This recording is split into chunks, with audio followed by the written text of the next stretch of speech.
Hello, welcome to Writings from the Hills. My name is Lori.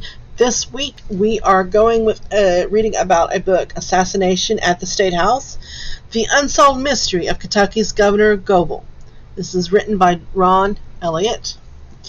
And Ron Elliott is from Stanford, Kentucky. He was born and reared there. And this book is actually a nonfiction book. It isn't listed in the fiction section, but it is about the infamous Goebel election law and about the 1900 assassination of a would-be governor, William Goebel.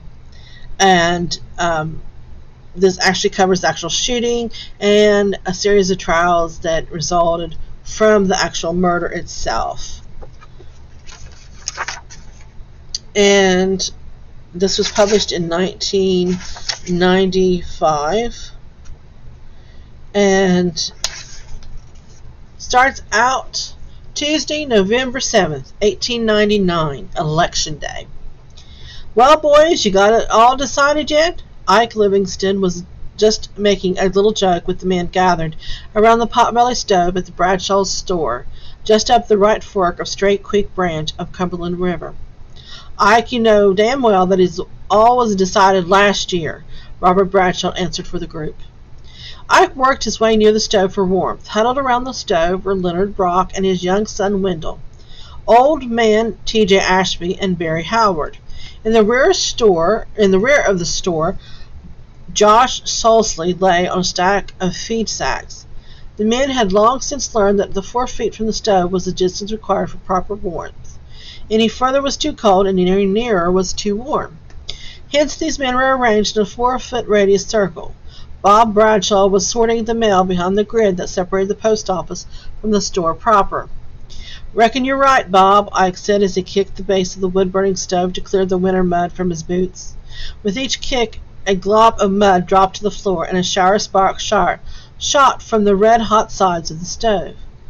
Ike's joke was that each of the men present knew that although the polls were just now closing and the ballot counting had not even begun yet, the Kentucky's gubernatorial election had, for all intents and purposes, been decided back in the spring of '98 when state legislature overrode Governor Bradley's veto and allowed the infamous election reform bill to become law that would dictate the outcome of this election.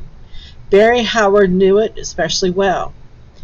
Barry was a member of the former member of the legislature from Bell and the surrounding counties and had been elected to the post several times. Being re-elected from a district in which all the voters were Republicans, at least nobody ever publicly admitted to being a Democrat, qualified Barry Howard not only as a major figure in the local party political circles, but as one of the more influential spokesmen, without regard to party, in the eastern part of the state. There was almost always a political discussion going on in the store, but Ike had made an extra special point of stopping in today. He figured that if being election day, the debate would be extraordinarily lively and that Barry would probably be present. Talking politics was the main form of entertainment for these men, and these days the discussion centered on the current campaign of the nominees W.S. Hogjaw Taylor and his Democratic rival William Goebel. Barry had served in the legislature with Goebel, and Ike wanted to understand the political environment better than he presently did. Barry Howard was the man to ask. "Barry, you know the man," Ike began. "How the hell did he manage to get the election reform law passed?" "Don't nobody know Bill Goebel," Barry said.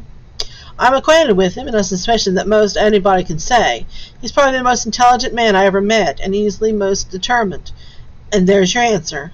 He just ain't a man to be put off of what he's got in his mind."